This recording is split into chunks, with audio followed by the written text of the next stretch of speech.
Machiavelli wrote one book, and the world called him evil. What did he know that they didn't want you to learn? For 5 centuries, they've buried Machiavelli's secret. They called him ruthless, immoral, dangerous. But he wasn't teaching evil. He was exposing reality.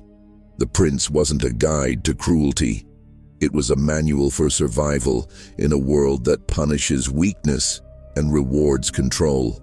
And hidden inside that text are 7 laws. 7 ruthless principles that command everything: power, respect, influence, dominance.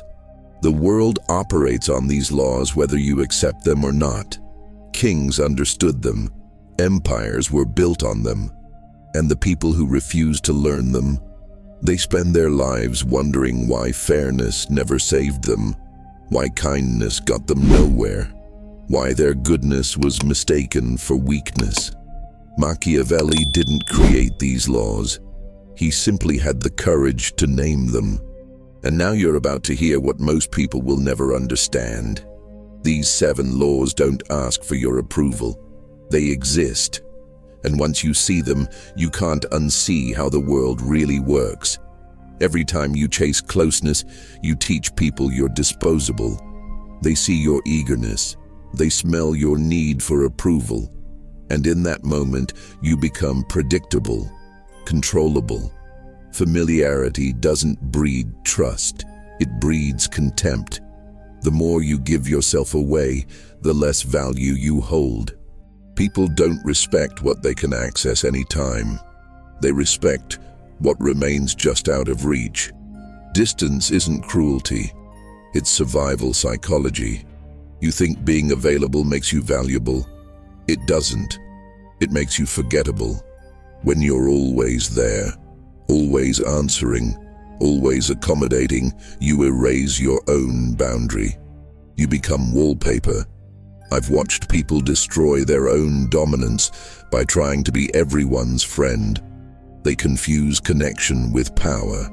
But power doesn't come from warmth. It comes from scarcity.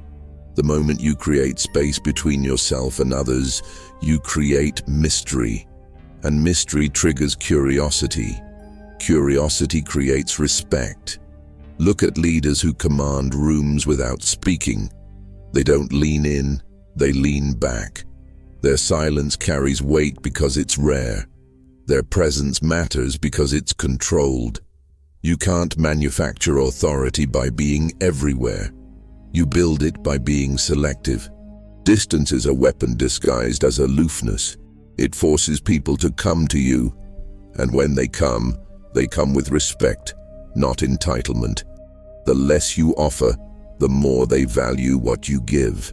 Machiavelli understood this ruthlessly. He saw that rulers who tried to be loved by everyone ended up feared by no one. They gave too much. They explained too much. They justified their decisions as if they needed permission. But power doesn't justify. It exists. When you stop seeking approval, you stop giving others control over your perception. You reclaim your frame. Distance isn't about being cold. It's about being calculated. Every interaction becomes intentional. Every word carries consequence. Here's what you do. Stop being the first to text. Stop explaining yourself when you say no. Stop filling silence with nervous chatter. Let people wonder. Let them feel the weight of your absence. When you walk into a room, don't rush to greet everyone. Move slowly. Observe. Speak only when your words add value. Read the 48 Laws of Power by Robert Greene, specifically Law 16. Use absence to increase respect and honor. Then read Marcus Aurelius's Meditations and notice how he never chased validation. He withdrew into himself. He built an empire from emotional detachment. Distance doesn't push people away. It pulls them toward you, on your terms. And terms are where control lives. You show hesitation once, and they mark you. Not consciously, not with malice. It's instinct. The world operates on predator psychology, and you're broadcasting weakness every time you second-guess yourself in public. People don't feel sorry for the uncertain. They exploit them. It's not personal. It's survival. The moment you reveal doubt, you hand them a map to your vulnerabilities, and they will use it. Not because they're evil, because that's how dominance works. Fear is a scent, and once they smell it, you're prey. Think about every negotiation you've lost, every argument where you backed down, every boundary you let dissolve because you didn't want conflict. You weren't being kind. You were being weak, and weakness doesn't earn respect. It invites manipulation. I've seen people give everything to be liked, only to be discarded the moment someone stronger appeared. They confused niceness with power, but niceness without consequence is just permission to be used. The ruthless truth is this: people test you constantly. They push boundaries to see if you'll hold them. If you flinch, they push harder. Machiavelli said it plainly: it is better to be feared than loved if you cannot be both. Not because fear is noble, because fear creates psychological deterrence. When people know you'll act without hesitation, they stop testing you. They calculate the cost of crossing you and decide it's not worth it. This isn't about being cruel. It's about being unmovable. Your strength doesn't come from what you say. It comes from what you won't tolerate. The predator always circles the weakest member of the herd. Don't be that member. Watch how animals survive in the wild. A lion doesn't apologize for its presence. A wolf doesn't explain its boundaries. They project certainty. They move with controlled aggression, and the weak scatter before contact even happens. You don't need violence. You need the energy of someone who would use it if necessary. That energy alone shifts the room. When you stop apologizing for taking up space, people stop questioning whether you deserve it. Strength is a frequency. Weakness is static.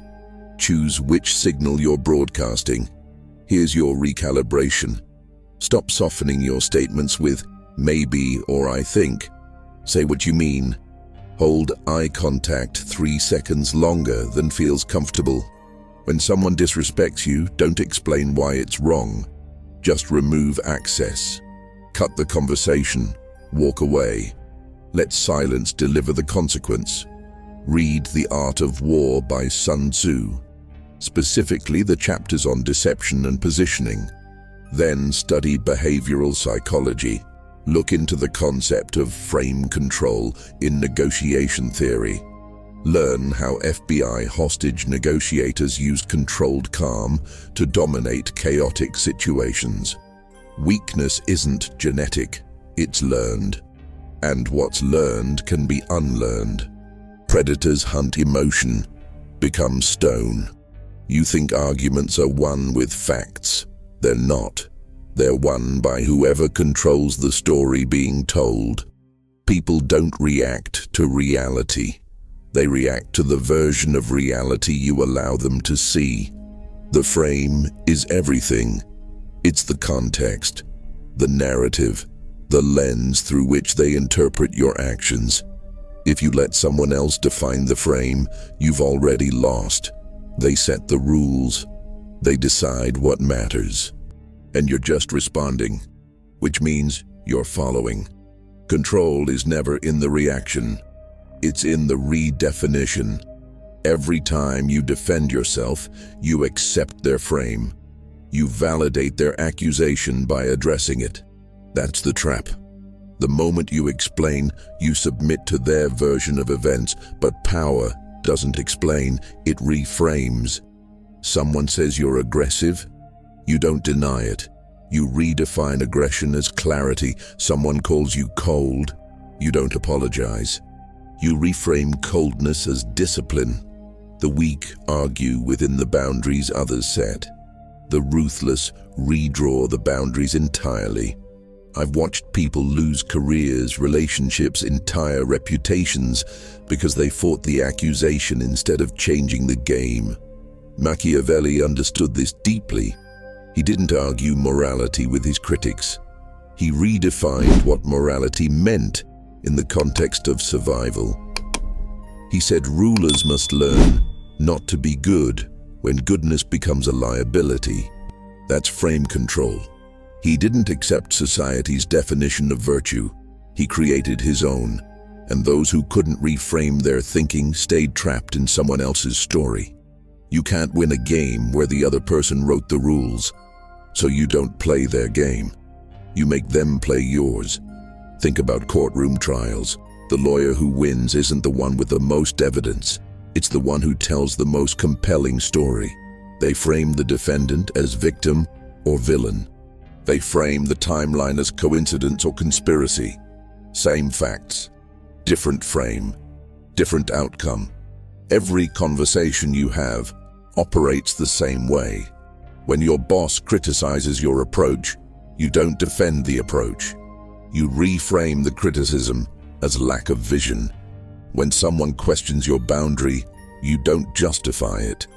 You reframe their question as entitlement. The frame is the battlefield, and most people don't even know they're fighting on it. Here's how you take it back. Stop responding directly to accusations. Pause, then redirect. That's an interesting way to see it. Here's what's actually happening. When someone tries to guilt you, don't accept the guilt. Reframe it as their manipulation attempt. You're trying to make me feel bad for having standards. That won't work. Study the Socratic method. Questions that force others to question their own frame. Read Influence, The Psychology of Persuasion by Robert Cialdini. Understand how perception is manufactured. Then watch political debates. Notice who controls the frame wins regardless of facts. The consequence of every interaction is determined before the first word is spoken. Whoever sets the context dictates the result. Stop defending, start defining. Every time you say yes when you mean no, you carve away a piece of your authority. People don't respect generosity, they exploit it. Your willingness to accommodate isn't seen as kindness, it's seen as weakness. A boundary isn't a suggestion, it's a line drawn in concrete. And the moment you let someone cross it without consequence, you've taught them the line was never real. Respect doesn't come from what you give. It comes from what you refuse to tolerate. The world tests you constantly. Your boundaries are the only thing standing between dominance and servitude. You think being flexible makes you valuable. It doesn't. It makes you disposable. When you bend for everyone, you become shapeless. People can't respect what has no form. I've seen individuals destroy themselves trying to keep everyone happy. They say yes to every request, every demand, every invasion of their time and energy. And what do they get? More requests, more demands, more invasions, because people don't stop at boundaries you won't enforce. They push until they find resistance. And if they never find it, they never stop pushing. Your yes isn't generosity, it's permission for disrespect. Machiavelli knew this ruthlessly. He wrote that a prince must be willing to act against mercy, against faith, against humanity when survival demands it. Not because cruelty is virtuous, because boundaries without enforcement are just words. A ruler who cannot say no becomes a servant. Power lives in the ability to refuse. Every no you speak is a declaration of self-worth. It tells the world you have limits. And limits create respect. People value what they cannot freely access. The moment you make yourself scarce, unavailable, unwilling to compromise, you become valuable. Think about relationships that died because you gave too much. You were always available, always understanding, always bending. And they took and took until there was nothing left of you to respect. That's not love. That's consumption. Boundaries aren't walls that keep people out. They're filters that let the right people in. When you hold a line, you force others to decide, respect it or leave. Most will leave. Let them. The ones who stay are the ones who see your boundary as a sign of strength, not an obstacle. And those are the only people worth your energy. Here's your execution. Identify 3 areas where you consistently say yes, but feel resentment.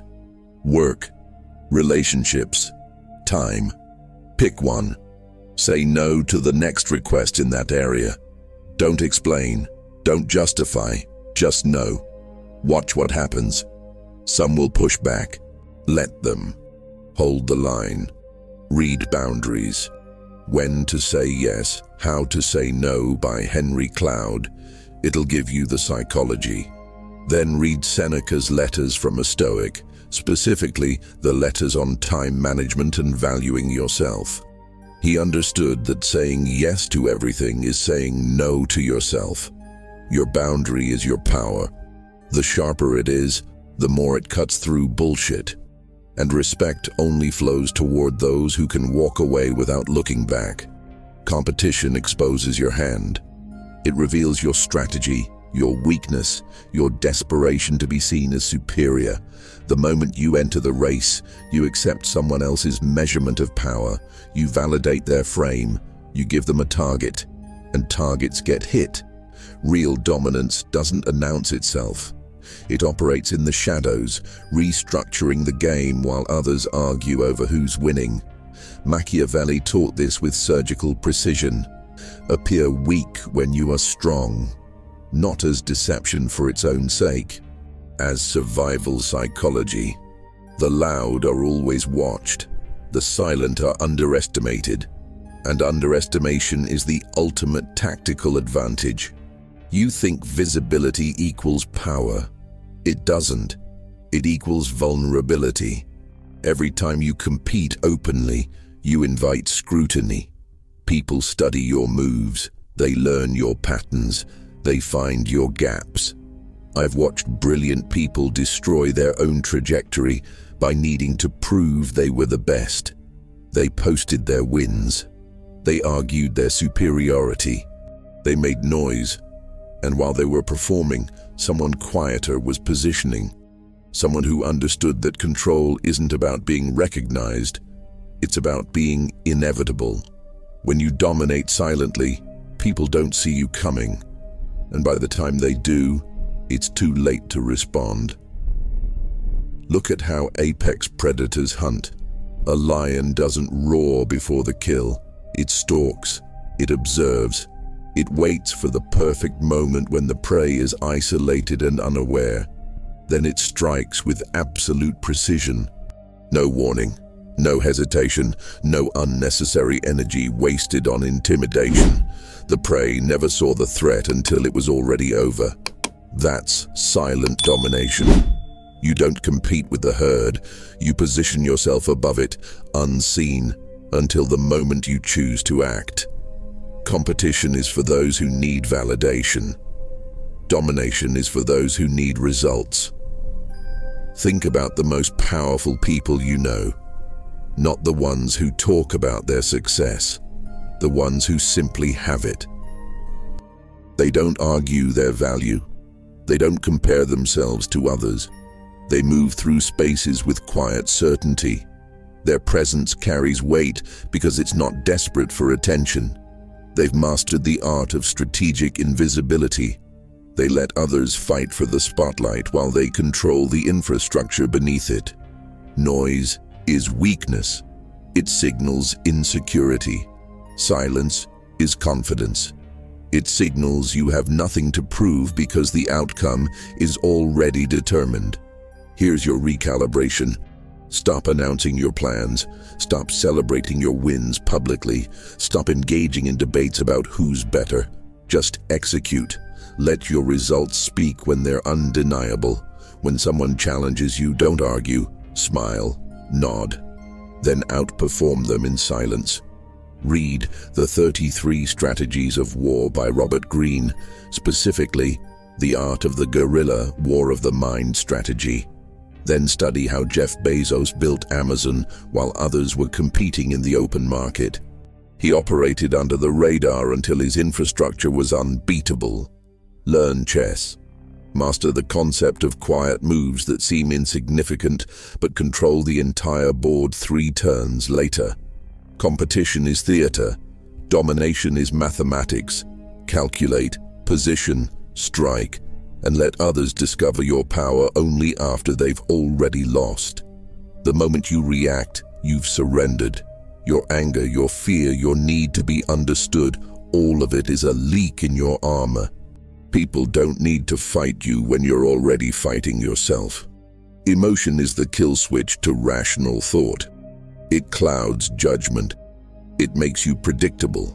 And predictability is control handed to someone else. Every time you let feeling dictate action, you become a puppet. Someone pulls the string, and you dance. Power doesn't live in what you feel. It lives in what you refuse to show. Cold minds dominate warm hearts because cold minds calculate while warm hearts bleed. You think your emotions make you human. They do. But they also make you weak. Vulnerability isn't strength in negotiation, conflict, or survival. It's ammunition. I've seen people lose fortunes, relationships, entire futures because they couldn't control their emotional response. Someone insulted them and they exploded. Someone manipulated them and they crumbled. Someone pushed their boundary and they justified instead of enforcing. That's not authenticity. That's self-destruction. The world doesn't reward emotional honesty. It rewards emotional neutrality. The person who remains calm while chaos swirls around them is the person who commands the room. Machiavelli understood this without mercy. He wrote that the prince must learn to suppress natural emotion in favor of strategic necessity. Love your people, but execute traitors publicly. Show generosity, but deploy ruthlessness when survival demands it. Emotion cannot dictate policy. It cannot dictate consequence. The ruler who acts from feeling rather than logic is a ruler awaiting overthrow. Marcus Aurelius, emperor of Rome, practiced this daily. He faced betrayal, war, plague, and in his private journals, meditations, he reminded himself constantly, "You have power over your mind, not outside events. Realize this, and you will find strength. Not suppression, mastery. Think about every argument you regret, every text you sent in anger, every decision you made while afraid. Emotion was driving, and emotion doesn't steer toward your best interest. It steers toward relief. Immediate, thoughtless relief. You react because it feels good in the moment, but the consequence lasts. The person who can sit in discomfort without flinching holds all the leverage. When someone insults you and you don't react, they lose their weapon. When someone tries to provoke fear and you remain still, they lose their power. Emotional control isn't about becoming robotic. It's about becoming untouchable. Here's your discipline. Next time someone tries to provoke you, pause. Count to 5. Breathe. Then respond. Not react. Remove the emotional charge from your words. Speak like you're narrating weather. Flat, factual, final. Practice this in low-stakes situations first. A rude cashier, a passive-aggressive co-worker. Small battles where you train the reflex. Read Emotional Intelligence 2.0 by Travis Bradbury. It breaks down self-regulation as a skill, not a trait. Then study Stoicism deeply. Epictetus, Seneca, Aurelius. They lived in empires built on violence and still found inner calm. Learn the Navy SEAL box breathing technique. 4 seconds in, 4 hold, 4 out, 4 hold. It resets your nervous system mid-chaos. Emotion is the enemy, and the enemy only wins if you let it inside your walls. The moment you ask for influence, you admit you don't have it. You're negotiating from weakness, begging for permission, seeking approval from people who already decided whether you matter. And that decision wasn't made in the conversation. It was made the second you walked in. Influence isn't given, it's assumed. People follow certainty, not requests. They align with those who move like the outcome is inevitable. When you ask, you create doubt. When you command presence without words, you create gravity. And gravity doesn't ask, it pulls. You think persuasion is about convincing others. It's not. It's about removing their ability to question you. When you speak with unshakable conviction, the room doesn't debate your authority. It accepts it. I've watched people with better ideas lose to people with better certainty. The idea doesn't matter if the delivery is hesitant. People don't follow logic. They follow confidence. They follow the person who seems to know something they don't. And that knowing isn't intellectual. It's energetic. It's the way you hold space, the way you make statements instead of suggestions, the way you move through resistance like it doesn't exist. Machiavelli saw this in princes who ruled not by birthright but by sheer presence. They didn't ask nobles for loyalty.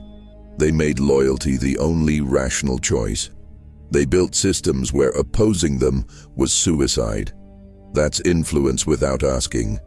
You structure reality so that alignment with you is the path of least resistance. You don't convince, you position. You make yourself the center of gravity, and others orbit because staying outside your pull costs more than staying in. Influence isn't manipulation, it's architecture. You build the frame where following you is the default, and questioning you requires energy people don't want to spend. Think about leaders you've followed without question. They didn't beg for your attention, they commanded it. When they spoke, you listened, not because they asked you to, but because their certainty made you want to. Their voice carried weight. Their decisions felt inevitable. They didn't explain themselves into authority. They embodied it. That's not charisma. It's psychological dominance. It's the refusal to operate from a place of need. When you need someone's respect, they smell it. When you expect it, they give it. Expectation is power. Need is weakness. Here's your execution. Stop asking for opinions unless you genuinely want them. Make decisions and announce them as facts. We're doing this instead of, what do you think about doing this? When you speak, eliminate qualifiers. No, maybe, no, possibly, no, I think. State, declare, command. Read Persuasion by Robert Cialdini. It's about setting the psychological frame before the ask even happens. Then study how cult leaders operate. Not to become one, but to understand how they build unshakable followership through certainty and removal of alternatives. Watch TED Talks by people like Simon Sinek or Brené Brown. Notice how they never ask you to agree. They tell you what's true, and you accept it. Influence without asking is influence without limits. You don't request power, you embody it, and the world rearranges itself accordingly. You now know what Machiavelli knew, what kings learned in blood, what the powerful never speak aloud. These 7 laws aren't suggestions. They're the architecture beneath every throne, every empire, every moment of dominance you've ever witnessed. Distance, deterrence, frame control, boundaries, silent domination, emotional neutrality, influence without need. The world doesn't reward the moral, it rewards the aware. And awareness without action is just spectating your own defeat. You've been given the map. The question is whether you have the ruthlessness to follow it. But here's the problem. You can know these laws and still be controlled, because knowing power and being untouchable are not the same thing. If you haven't watched They Can't Control You, Machiavelli's Ruthless Secret, you're missing the foundation. That video shows you how to become psychologically immune to manipulation. This one shows you how to command. But you can't command if you're still a puppet. Go back, watch it. Then return here. The sequence matters. Watch the next video. You're not done learning. Write in the comments, I choose power over approval. The weak will ignore this. The strong will internalize it. Choose which one you are.